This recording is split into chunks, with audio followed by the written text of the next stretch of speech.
안녕하세요, 구독자님들. 저도 사연 채널의 열혈 구독자입니다만 늘 다른 분들의 얘기를 들으며 울고 웃으면서 드는 생각이 한 가지 있답니다. 그래도 시부모와 연 끊고 남편과 이혼하는 사람들은 자식과 결혼하고 사는 나보다는 양반이구나 하는 것이죠. 저는 60대 할머니이고 손주도 하나가 있습니다만 얼굴을 보지 못하고 삽니다. 가끔 이렇게 늙어가는 게 맞나 싶어 서글프기도 하지만 부모 자식 간이라 해도 떨어져 살아야 하는 인연이 있다는 걸 이제는 받아들이고 삽니다. 아직은 젊다면 젊은 나이고 다행히 건강하니 혼자서도 충분히 살만하지만 간혹 몸이 아플 때는 외로운 마음이 들기도 하죠. 만약 내가 가난하기까지 했다면 삶이 굉장히 고단하고 초라했을 것 같아 생각만으로도 몸소리가 쳐지곤 합니다. 노년의 가난이 가장 무섭다고 하죠? 저는 몇 년 전만 해도 당장 생계를 걱정해야 하는 처지였지만 지금은 다행히 생계 문제는 해결이 되어 너무나 감사하게도 돈 걱정은 하지 않게 되었습니다. 그래도 열심히 산 세월은 어떻게든 보상은 받나 봅니다. 원래 드라마보다 더 드라마틱한 게 인생 아닌가요? 제 인생이 뒤돌아보면 딱 그렇네요. 저한테는 아들이 하나 있어요. 올해 34이고 4년 전 결혼해 딸 하나 낳고 살고 있습니다. 저랑은 안 보고 산지 오래입니다만 건너 건너 소식은 듣고 있어요. 남편 죽고 나서 아들 하나 있는 거 조마조마한 마음으로 키웠습니다. 남편은 우리 아들이 고등학생일 때 암 선고받고 2년간 투병하다 고생만 하고 세상을 떠났네요. 아들이 고등학교 졸업하고 재수할 때 그렇게 되었으니 대학 입학하는 거, 군대 가는 걸 다 못 봤어요. 남편은 진작에 본인이 가망 없다는 거 알고 나서는 편하게 죽고 싶다고 항암도 다 중지하고 집에서 통증만 조절하다가 마지막 한 달은 호스피스에서 평안히 보냈습니다. 그나마 다행인 건 짧았지만 남편과 이별을 준비할 시간이 있었다는 것이죠. 남편이 아프니 아들도 방황을 끝내고 아빠와 종종 시간을 보내더군요. 다행히 남편이 대기업을 다녔어서 퇴직금을 비롯해 보험료며 돈이 나와서 당장 굶을 걱정은 없었습니다만 제가 돈벌이를 해야 아들 대학도 보내고 생계를 이어나갈 수 있는 형편이었습니다. 남편은 자기 몸 아프면서도 오직 저와 아들 걱정뿐이던 사람이었습니다. 당신 세상 물정도 모르는데 나 없으면 우리 정훈이랑 어찌 살 거야? 대학교 가면 학비 때문에 당신 힘들어질 거야. 내가 이렇게 갈 줄 알았으면 돈이라도 많이 벌어놨어야 하는 건데 내가 당신한테 너무 큰 짐을 주고 가는 것 같아서 미안해. 당신은 그런 말 할 게 아니라 얼른 낫겠다는 생각을 해야죠. 아직은 당신이 할 일이 많으니까 그런 약한 소리 말고 얼른 나을 생각을 해요. 남편은 자기 몸이 아프면서도 자기 죽고 난 뒤에 혹여 제가 힘들게 살까봐 이런저런 궁리를 많이 하는 듯 보였습니다.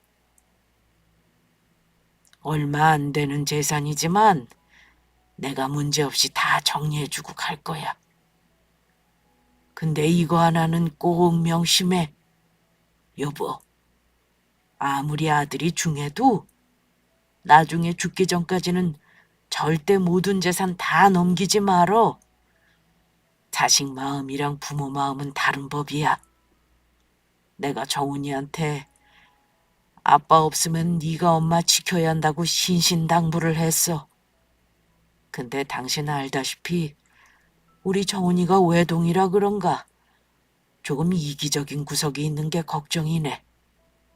우리 정훈이가 불효자는 아니지만 그래도 사람 일 모르는 거니 혹시나 해서 정훈이랑 약속한 게 있거든. 내가 이거 줄 테니 잘 보관하고 있어. 그러더니만 저에게 상자 하나를 건넸습니다. 정훈이랑 무슨 약속을 해? 설마 나중에 엄마한테 불효하면 혼날 줄 알아라. 뭐 그런 거 각서 쓴 거야? 그런 거랑 비슷하지. 그래도 말로만 하는 것보다 아빠랑 둘이 정식으로 진지하게 약속하는 게 책임감이 더 느껴질 거야. 나중에 아들놈이 말 안 들으면 당신도 협박할 수단은 있어야지. 당신도 참. 나는 자식한테 효도 같은 거 안 바래. 내가 해주는 것도 없이 무슨. 그냥 자기 앞가림만 잘하면서 크는 것만 해도 감사하지. 사람 일은 모르는 거니까. 아무튼 내 말대로 해. 나중에 혹여 힘든 일 있으면 꼭 열어보란 소리야. 남편이 건넨 상자를 열어보니 거기에 집 등기 권리증, 각종 세금과 보험 관련 서류 등 남편이 가고 난 후 제가 알고 있어야 할 서류가 한가득이었습니다. 그리고 유언장과 상속 관련 서류들이 있었습니다. 그리고 상자 안에는 남편이 오래전부터 가지고 있었던 소중한 것들도 있었어요. 다름 아닌 우리가 어려운 시절에 만나 서로 연애하던 시절 주고받은 편지와 사진들이 있었습니다. 그것들을 보니 새삼 남편과 함께한 세월 동안 왜 그리 많이 싸우고 왜 그리 아껴주고 살지 못했나 하는 후회가 밀려오더군요. 남편은 제 눈에 눈물이 고이는 거 보더니만 제 손을 꼭 잡고서 이런 말을 조심스레 해주었습니다. 당신, 이거 내가 고이고이 간직하고 있다는 거 몰랐지? 이런 거 꺼내보는 게 때로는 위로가 될 거야. 당신한테 다 주고 갈게. 그리고 나중에 혹시나 살다가 힘들면 내가 남긴 편지들 하나씩 꺼내서 읽어봐. 그리고 여기 빨간 봉투에 든 건 혹시나 해서 내가 남겨놓은 건 당신 정 힘들 때 도움 줄 수 있는 거니까 그때 열어보도록 해. 그리고 이 집은 나 죽고 나서 상속으로 처리하면 돼. 정훈이가 성인이니 아마 당신이랑 집은 나눠서 상속받게 될 거야. 다른 건 내가 당신 편하도록 정리할 테니까 잘 간직하고 있어. 알았어요. 내가 잘 보관할 테니 걱정하지 말아요. 남편은 이렇게 말하며 저에게 한 상자 가득 담긴 편지를 건네주더군요. 남편의 마음이 고맙기도 하고 또 한창 나이에 이렇게 죽음을 준비해야 하는 게 한없이 불쌍하게 느껴져 얼마나 울었는지 모릅니다. 저는 다른 무엇보다 그 조그만 상자 하나가 남편이 남겨준 것 중에 가장 소중한 보물로 느껴져서 늘 고이고이 간직해 두었습니다. 살면서 힘들 때는 남편과의 추억이 담긴 사진을 꺼내보기도 했고 또 남편이 남긴 편지를 꺼내 읽어보기도 했죠. 너무 소중하고 아끼다 보니 차마 열어보는 게 아까울 정도였습니다. 남편이 죽고 나서 참 많이 힘들었습니다. 상속받은 집은 성인인 아들에게도 지분이 있었습니다. 남편이 집과 얼마간의 현금을 남겼지만 제가 일을 안 하고 놀 수는 없는 상황이었습니다. 뒤늦게 집에만 있던 중년 주부가 취직하는 게 어려운 일이었는데 운 좋게 시에서 위탁으로 운영하는 스포츠 센터에서 시설미화원 정규직으로 채용이 되어 그 해부터 쭉 3년 전 은퇴할 때까지 급여 소득자로 살았습니다. 큰 급여는 아니었어도 안정적인 생활을 보장해 줬으니 제가 아들 장가 보낼 때까지 마음이 참 편했습니다. 수입이 줄어든 상황에서 아들이 군대 다녀와 복학을 하니 등록금 때문에 허리가 휠 지경이었습니다. 비싼 등록금 때문에 4학기 정도는 어쩔 수 없이 학자금 대출을 받았는데 아들이 나중에 졸업하고 나서 직장에 취직하고 난 이후까지 한동안 갚느라고 애를 많이 썼죠.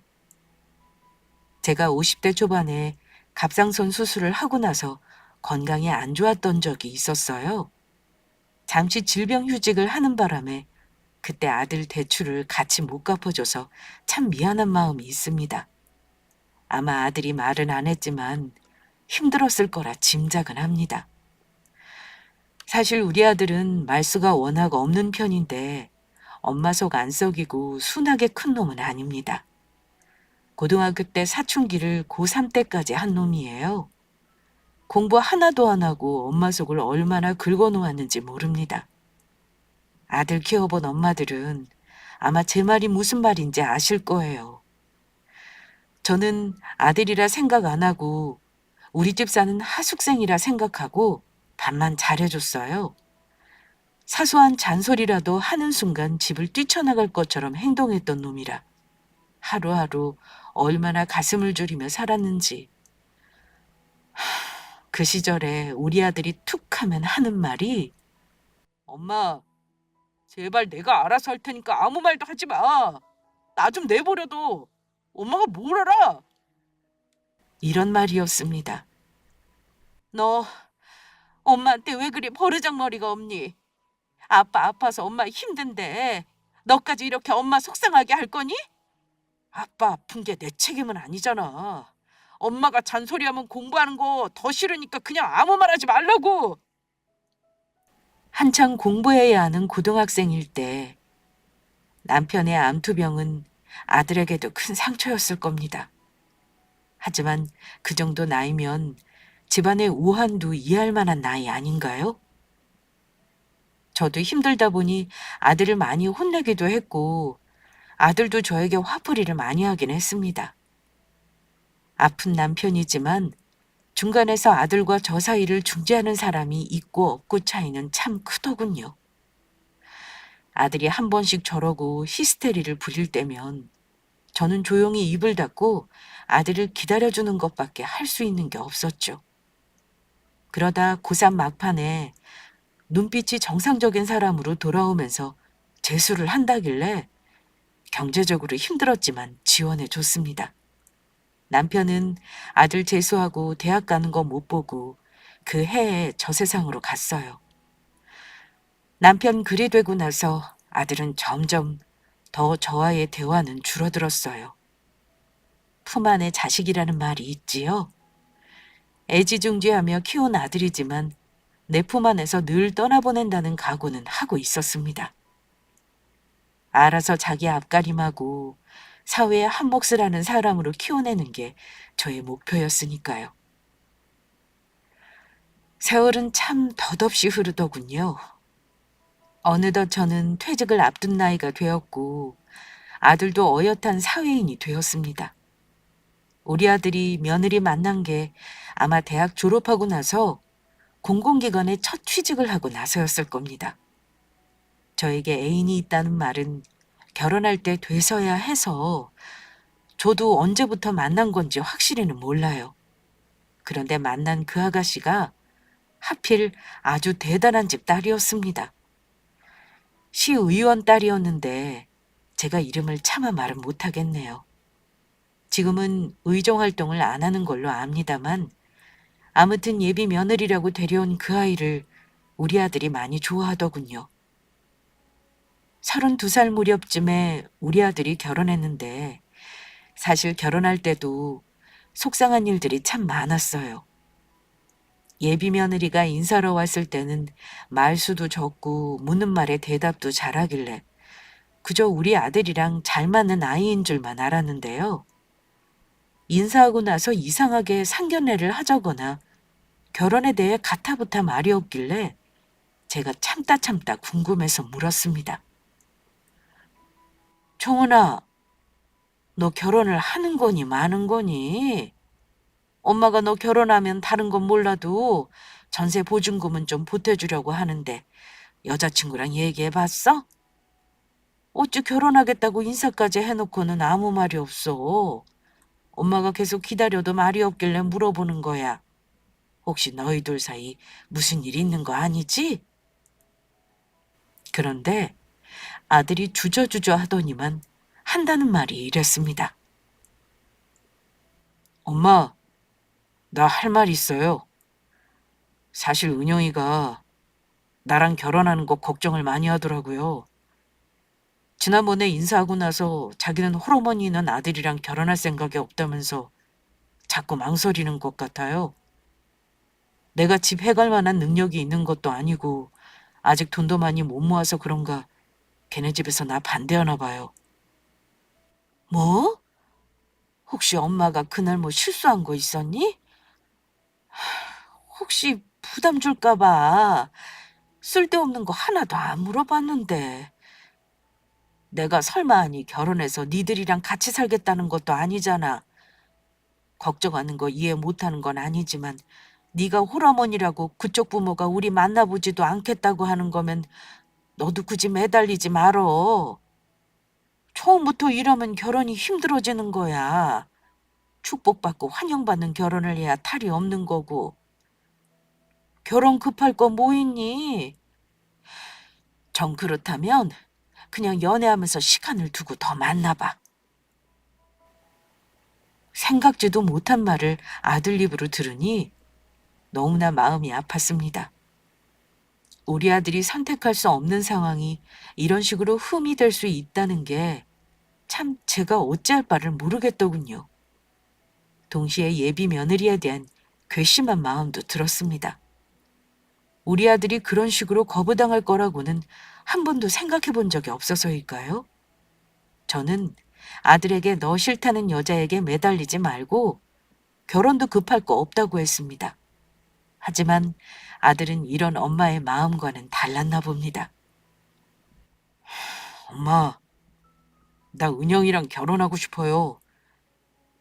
장인어른이 시의원인 거 알지? 나 그거 등이 없고 승진도 빨리 하고 싶단 말이야. 그리고 솔직히 내가 좀 꾸리고 싶은 마음이 커요. 엄마 알잖아요.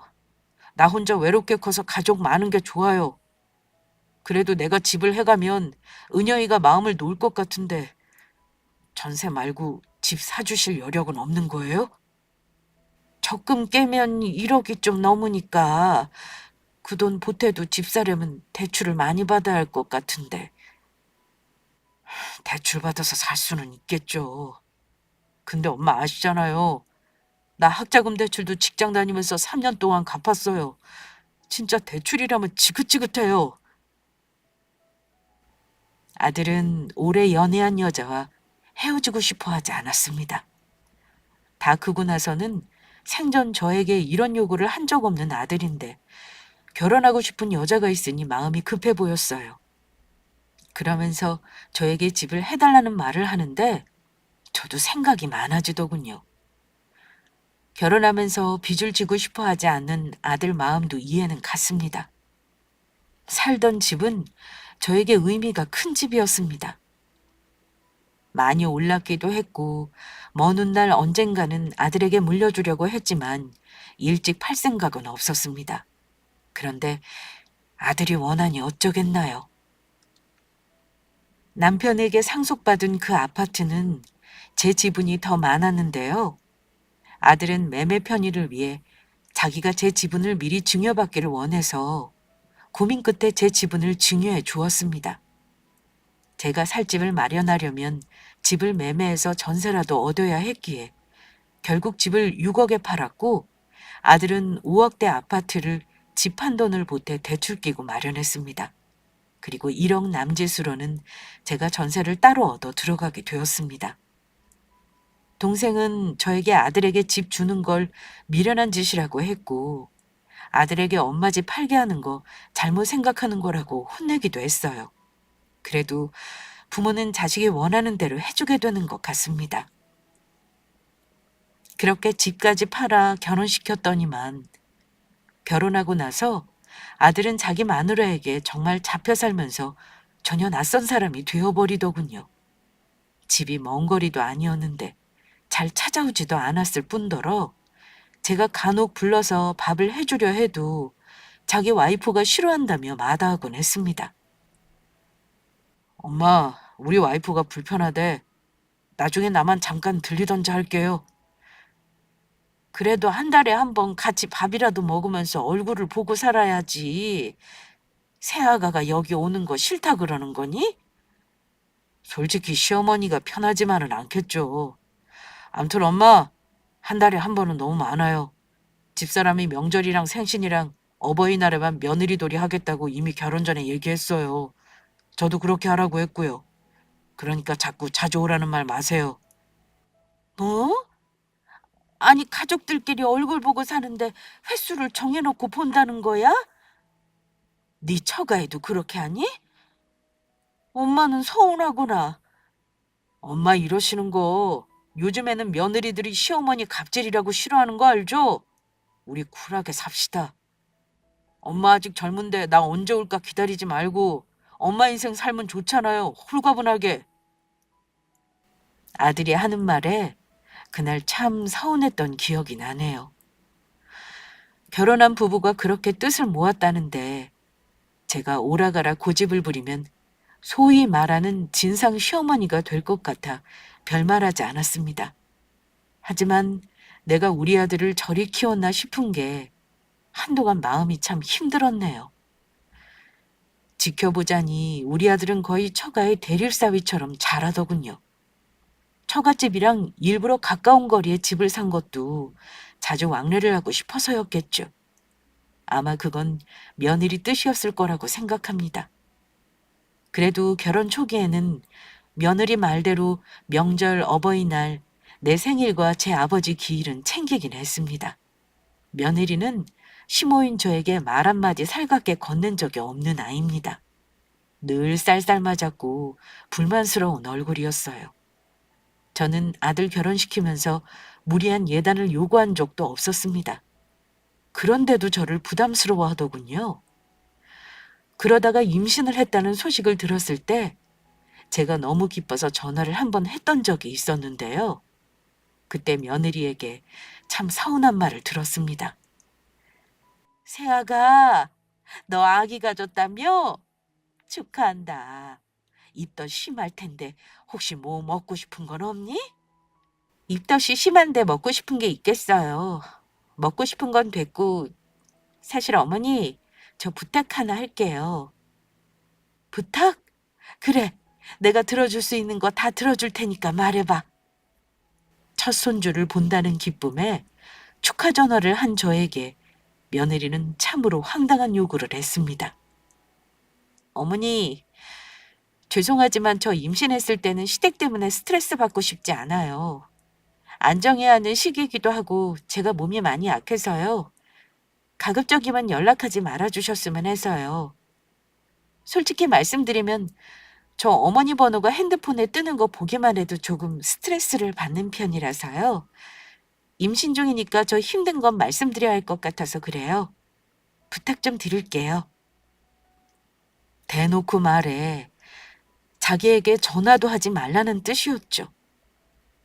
어쩌겠나요. 시어머니 전화번호만 봐도 가슴이 두근거린다니 참. 내가 며느리에게 뭘 잘못한 게 있나 곰곰이 생각을 해봐도 도무지 모르겠더군요.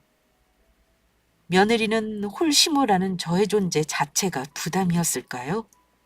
마치 자기가 우리 아들하고 결혼을 해준 거라는 태도로 늘 아들을 쥐고 흔들어대니 우리 아들도 며느리에게 휘둘릴 수밖에 없었죠. 속상하지만 장가간 아들에게 며느리에 대해 이러쿵저러쿵 할 수는 없는 일이라 저는 며느리 말대로 했습니다. 며느리 임신 기간 동안 얼굴 본 건 몇 차례 되지도 않아요. 제가 간간히 반찬이나 먹을 거 해서 보내곤 했죠. 손주 낳았다는 소식에 병원비 보태라고 봉투에 100만 원을 넣어 병원에 갔는데 아들이 난감해 하더라고요. 집사람이 아기를 보여주는 거에 예민하니 3, 7일이 지나고 왔으면 한데서 저는 병원비 봉투만 건네주고 왔습니다. 내리사랑이라고 하지요. 아들도 그랬지만 손주는 정말 예쁘고 보고 싶더군요. 그런데 아이를 낳고 나서 아들 녀석 내외는 어찌된 일인지 저를 찾으려 하지 않았습니다. 어쩌다가 집에 오면 오래 볼 수도 없었습니다. 잠시 앉았다가 바쁜 일이 있다며 몇 마디 말도 나누지 못했는데 자리에서 일어나 가버리고 나면 저는 더욱 허전함과 외로움을 느꼈습니다. 며느리는 어쩌다 한 번 와서 제가 마련한 식사를 거의 입에 대지 않았고 심지어 아기가 마실 물이나 자기가 먹을 음식을 따로 싸와서 저를 민망하게 만들기도 했습니다. 제가 하는 음식이 깨끗하지 않아서 먹기 싫다는 말을 들었는데 집에서 해먹지 말고 나가서 외식하자는 말을 하던 게 우리 며느리였습니다. 그때는 저도 못 참고 처음으로 며느리에게 싫은 소리를 좀 했네요. 아무렴 내가 자식들 줄 음식을 더럽게 했겠냐고 혼을 좀 냈는데 그게 참 어이없는 일로 되돌아왔습니다. 아들이 얼마 후 집에 혼자 오더니만 할 말이 있다더니 난데없이 하는 말이 저와 이제부터 얼굴 안 보고 살고 싶답니다. 엄마, 우리 그냥 얼굴 보지 말고 살자. 나 사실 집사람이랑 엄마 때문에 싸운 적 많아요. 집사람이 엄마가 부담스럽고 싫다면서 나더러 중간에서 똑바로 하라잖아요. 엄마가 지난번에 싫은 소리 한 번 한 거 가지고 다시는 엄마 안 찾겠다고 나랑 많이 싸웠어. 엄마, 나 출세하려면 장인어른 도움 받아야 하는 거 알죠? 엄마보다는 처가에 잘해야 내 앞날이 창창한 게 보여요. 근데 엄마 때문에 계속 부부 사이가 안 좋으면 내가 도움을 받을 수 있겠냐고요. 그래서 너 지금 엄마랑 아예 안 보고 살고 싶다 이거니? 엄마가 네 앞길 걸림돌이라 이거야? 엄마, 솔직히 굳이 안 보고 산다고 해서 지금이랑 크게 다를 것도 없잖아요. 우리 장인어른 꽤나 파워 있는 분이라고요. 엄마는 내가 직장에서 월급쟁이로 만족하는 사람인 것 같아요? 나는 이걸로 만족 못해요. 정말 성공하고 싶어서 마음 독하게 먹은 거니까 엄마도 내 상황을 좀 이해해줘요. 내가 너한테 용돈을 달라고 하든 아니면 자주 오라고 했어? 며느리더러 와서 일을 하라고 시키기를 했니? 엄마가 아빠 없이 너한테 애쓴 거는 아무 소용이 없는 거구나. 엄마는 효도받는 거 원하지도 않아. 그저 가끔 손주 얼굴 보여주고 니들끼리 잘 사는 거 그거 하나만 바랬어. 근데 엄마랑 안 보고 살고 싶다니. 엄마가 정말 너를 잘못 키웠다 싶구나. 마누라가 홀씨 어머니 싫다고 해도 너는 엄마한테 그러지 말아야지. 암튼 나 두 말 안 해요. 나도 우리 집사람이랑 딸이 있으니 내 가족이 우선이지. 나 엄마한테 받을 재산도 없잖아요. 엄마 사는 집 보증금은 엄마 노후로 쓰세요. 나 욕심 없어요. 대신 앞으로 저한테 부양의 의무 같은 거 바라지 말아주세요. 그게 제 요점이에요. 아들은 저리 매정하게 저와 연을 끊고 살자더군요. 처가에게 잘 보여야 출세할 수 있다고 제가 걸림돌이라는데 어쩌겠나요. 그냥 하는 소리인 줄 알고 며칠을 보냈고 아들 전화를 기다리며 한 달, 그리고 또 한 달. 이렇게 몇 달을 흘렀지만 아들은 전화 한 통이 없었습니다. 나중에는 하염없이 서글프고 슬프더군요. 명절에 혼자 음식을 해서 먹고 나서 동생이 왔는데 저 혼자 있는 거 보고 같이 앉아서 울어줬습니다. 솔직히 말하면 저도 아들에게 이런 취급을 당하게 될 줄은 정말로 몰랐습니다. 그런데 문득 남편이 살아생전에 저에게 남겨줬던 유품 상자가 떠올랐네요. 힘들 때 꺼내보라던 여러 편지들. 차마 열어보기 아까워 개봉도 못한 편지도 있었는데 갑자기 떠오르더군요. 고이 모셔놨던 상자를 열어 남편이 남긴 편지를 읽다가 개봉하지 않은 빨간색의 두툼한 봉투를 열어보게 되었습니다. 거기에는 남편의 편지가 들어있었는데요.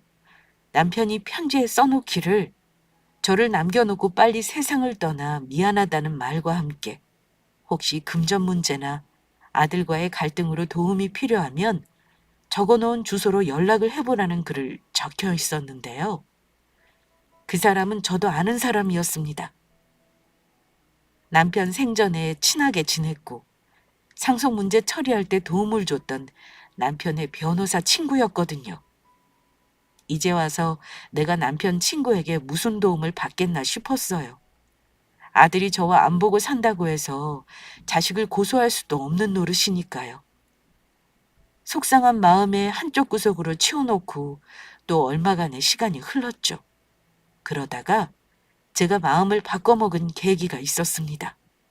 제가 주차장에서 넘어져 슬개골 골절이 되어 119에 실려간 적이 있었습니다. 그런데 구급대원이 보호자에게 전화를 하라더군요. 그래서 아들 전화번호를 알려줬는데 전화통화를 하고 온 구급대원이 민망한 얼굴로 하는 말이 혹시 오실 만한 분 다른 가족분은 안 계세요? 지금 아드님하고 통화했더니 어머님이랑 안 보고 산지 오래라고 하시네요. 다른 자녀분이나 형제분 계시면 연락해 보시죠. 우리 아들이 오기 싫다고 하죠? 제가 근처에 동생이 살아요. 동생에게 연락해 봐야겠네요. 저는 담담하게 동생에게 연락해 뒤처리를 부탁했고 그때 아들에 대한 마음은 완전히 내려놓게 되었습니다. 아들이 안 온 거 보고 동생은 노발대발하며 전화까지 했지만 아들과 며느리는 들은 척도 안 했다고 하더군요. 거의 2달을 보행기와 목발에 의지해 생활하면서 우울증이 오기까지 했습니다. 아들이 밉기도 했지만 이런 상황이 벌어질 거 생각 못하고 아들에게 아파트를 증여해줬던 제가 너무 어리석었네요. 할 수만 있다면 아들놈에게 증여했던 그 집 판돈을 도로 찾고 싶었습니다. 하지만 이미 줘버린 재산을 돌려받을 방법이 없다는 건 잘 알고 있었어요. 그런데 구석으로 밀어놨던 남편 편지가 이상하게 계속 떠오르더라고요. 저는 무릎이 회복되고 나서 남편이 힘든 일 있을 때 찾아가 보라던 남편 친구를 찾아갔습니다. 10년이라는 세월이 흘렀지만 같은 자리에서 변호사 사무실을 운영하고 있는 거 보니 우리 남편도 살아있었다면 이렇게 왕성하게 자기 몫을 했을 사람이란 생각이 들며 남편 생각이 많이 나더군요. 변호사님을 만나 뵙겠다고 하니 사무장이 저를 이상하게 생각했지만 마침 사무실에 들어오시던 변호사님과 마주쳤습니다. 저를 한 번에 알아본 남편의 친구와 간단한 안부 인사를 나누었고 천천히 그동안의 얘기를 털어놓았습니다. 남편이 힘들 때 가보라며 연락처와 주소를 남긴 얘기부터 자연스레 아들의 얘기까지 전부 하게 되었죠. 그리고 얼마 전 저와 절연하겠다고 선언한 아들 얘기를 하며 저는 눈물을 흘렸습니다. 그리고 아들 집을 마련해 주느라 남편에게 받은 집의 80% 넘는 저의 지분을 증여했던 얘기. 아들이 냉큼 집을 팔아버리고 매매 대금에서 남은 1억만 저에게 줬던 얘기. 할 수 있다면 아들에게 도로 돌려받고 싶다며 울었습니다. 운다고 해결되는 것이 아닌데 내 얘기를 들어주는 사람이 있으니 다 털어놓게 되더군요. 그런데 제 얘기를 한참 다 듣던 남편 친구가 이러는 겁니다. 저를 잘 찾아오셨어요. 아들 때문에 참 속상하셨겠습니다. 요즘도 그래요. 아무리 자식이라도 재산 문제는 끝까지 부모가 쥐고 있어야 자식들도 부모에게 잘합니다. 이런 일이 있을 거라는 걸 친구놈이 어찌 알았을까. 사실 친구가 따로 저에게 부탁해 놓은 게 있었습니다. 사실 저를 안 찾아오시는 거 보고 잘 사시는구나 하고 마음 놓고 있었는데 친구놈이 아마 해안이 있는 놈이었나 보네요. 걱정 마세요. 제가 다 해결할 테니까 저만 믿으시면 됩니다. 그러더니 금고 안에서 남편이 저에게 줬던 똑같은 봉투를 꺼내서 거기서 서류 몇 장을 조심스레 꺼내더군요. 그게 뭔가요? 그걸 남편이 남겼나요? 유언장이라면 저도 잘 보관하고 있는데요. 이건 유언장 아닙니다. 그때 친구가 자필로 유언장 작성할 때 상속재산 지분을 재수 씨가 많이 가지는 걸로 한 거 기억나시죠? 한창 친구놈이 암투병할 때 아들을 데리고 우리 사무실에 온 적이 있었어요. 그때 작성한 계약서입니다. 한번 보시겠어요? 한 번 준 재산을 돌려받을 수 없는 게 원칙이지만 이런 식으로 증여 계약을 해두면 도로 찾아올 수 있어요. 네? 증여 계약이라니요? 저는 금시초문인데요. 자, 이거 보고 설명드리죠. 그때 친구놈이 아들 데리고 와서 그러더군요. 나중에 상속재산을 엄마에게 증여받을 사유가 생길 경우 계약서 조항을 어기면 증여를 해지할 수 있다고 말입니다. 증여할 재산을 처분할 경우에도 계약 조항을 어기면 재산가액에 해당하는 돈을 엄마에게 돌려주라고 이걸 작성했어요. 대신 아들 지분도 상속할 때 20%로 해주겠다고 했죠. 이건 제가 공증했습니다. 설명을 듣고 나서 계약서를 살펴보니 만약 아들이 엄마인 저에게 폭력 등의 범죄 행위를 했을 경우나 부양 의무를 이행하지 않을 경우 증여받은 재산을 해지할 수 있다고 해놨더라고요. 특히 부양 의무는 굉장히 구체적으로 작성을 해놨더군요. 한 달에 2번 이상 찾아오지 않거나 엄마 건강 문제를 방임하거나 집안 경조사나 명절에 참석하지 않는 것 등등이 포함되어 있었습니다. 아들은 자필과 지장으로 서명을 했고요. 새삼 남편이 참 대단하다 싶었습니다. 요즘은 세상이 변하다 보니 이런 일이 빈번하게 있어요. 어쨌든 재수 씨 노후에 자식이 이런 식으로 나오는데 가만히 있으면 안 되는 문제는 확실합니다. 제가 알아서 소송 진행해 드릴 거니까 아무 걱정하지 마세요. 그러더니만 저에게 몇 가지를 묻고 서류를 보내달라기에 시키는 대로 다 해줬습니다. 얼마 후 변호사 사무실에서는 제 아들을 상대로 증여 취소 소송을 걸었습니다. 변호사 사무실에서 대리해주는 거라 저는 무슨 서류가 어떻게 송달되는지 자세히는 몰랐습니다. 그런데 얼마 후 한 번도 연락이 없던 아들놈이 다급한 목소리로 연락을 하더니만 집으로 오겠다고 했습니다. 물론 소송 때문에 연락한 거였어요. 아들은 마음이 급했는지 주말이 되자마자 집으로 와서 저에게 안부도 묻지 않고 이러더군요. 엄마, 나한테 지금 뭐 하는 건지 모르겠네.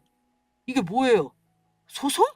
그것도 집 한 돈에 이자까지 해서 5억이 넘게 달라니 이미 나한테 준 걸 왜 달라는 건데요?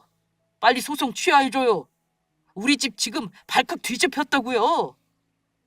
너는 2년 만에 엄마 파놓고서 잘 지냈냐 먼저 물어보는 게 어렵니? 됐다. 내가 너한테 뭘 바란다고. 소장 받았으니 알겠구나. 엄마가 너한테 증여해주고 집 팔아서 집 마련해 준 돈 도로 돌려줘. 너 아빠 돌아가실 때 계약서 쓴 게 있더구나. 내용은 네가 잘 알고 있지? 계약을 위반했으니 내가 돌려받는 게 당연한 거야. 너 사는 집 팔아서 엄마한테 줘. 싫다면 어디 끝까지 한번 해보도록 해. 그게 언제적 계약서래요? 엄마, 그거 나 재수생일 때 쓴 거야. 20살짜리 애가 뭘 알았겠어요? 너 그때 성인이었어. 아무튼 엄마는 너한테 너무 실망했어. 내가 너한테 부양 같은 거 바라지도 않아. 노년에 자식한테 재산 다 빨리고 가난하게 사는 게 무슨 소용인가 싶더구나. 엄마는 법대로 할 거야. 무슨 말인지 알아들었으면 돌아가. 저에게 미안하다는 말 한마디만 진심으로 했다면 저는 소송 취하를 고려했을지도 모릅니다. 하지만 아들은 여전히 이기적이었고 아나무인이기까지 했습니다. 소송은 1년 넘게 진행이 되었고 결론부터 말씀드리면 제가 승소했습니다. 저는 강제 집행 권원을 얻어 아들놈 재산을 압류할 준비도 마쳤습니다. 바로 지급 명령까지 신청해 아들에게 보내버렸어요. 그리고 재산 명시 신청까지 했습니다. 아들은 그때까지도 설마 했던 것 같습니다. 그런데 지급 명령이 송달되고 나서 놀랐던가 봅니다. 홀 시어머니라 제가 싫다 하던 며느리와 같이 저에게 찾아와서는 무릎까지 꿇어가며 사과하더군요. 시어머니를 무시하던 며느리였고 자존심이 세서 절대 남에게 수그리는 법이 없는 아이인데 아들놈과 같이 와서 머리를 조아리며 죄송하다고 하더군요. 어머니, 그동안 저희가 철이 없었어요. 제발 용서해 주세요. 정말 저희한테 돈 돌려받으실 건 아니시죠? 우리 딸 얼굴 보신 지 오래되셨잖아요. 이쯤 했으면 저희 다 알아들었어요. 이제 그만하시고 예전처럼 우리 왕래하면서 살아요. 네? 엄마, 이 사람 말이 맞아요. 저도 지난번에 엄마 찾아와서 못되게 군 거 사과할게요. 엄마 정말 돈 내놓으라는 거 아니고 나 혼내주려고 이러시는 거 다 알아요. 엄마, 이제 시간도 많이 지났고 이 사람이나 나나 정말 엄마께 못한 거 후회하고 있으니까 이제 그만하세요. 역시 아들내외는 제가 재산을 돌려받는 걸로 판결이 나니까 인정에 호소하며 제가 가장 마음이 아픈 부분을 가지고 설득하더군요. 앞으로는 손녀딸도 보고 살자며 말입니다. 하지만 저는 이제야말로 아들이랑 완전히 이별해야겠다 싶었습니다. 이제는 안 보고 사는 게 서로에게 낫겠다는 마음이 들었어요. 이제와 없던 일로 할 거였으면 시작도 안 했다. 소송 결과대로 할 거니까 니들이 엄마 돈 다시 돌려주는 거 방법 잘 찾아봐라.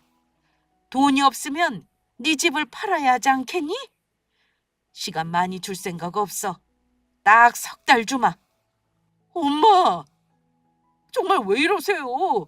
저 이 사람하고 이혼하는 거 보고 싶으세요? 내 알 바 아니니 알아서 해. 그 집 네 명이 아니냐? 네가 처분해서 돈 마련해라. 덕 보고 싶다는 네 처가에 들어가서 살면 되겠구나. 둘 다 돌아가. 엄마는 너희들 자식 며느리로 생각 안 하련다.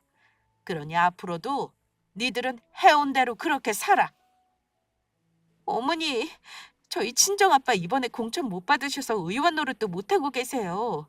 게다가 사업도 힘드신데 저희가 어떻게 친정에 가요? 저 친정 들어간다고 하면 아빠한테 맞아 죽어요.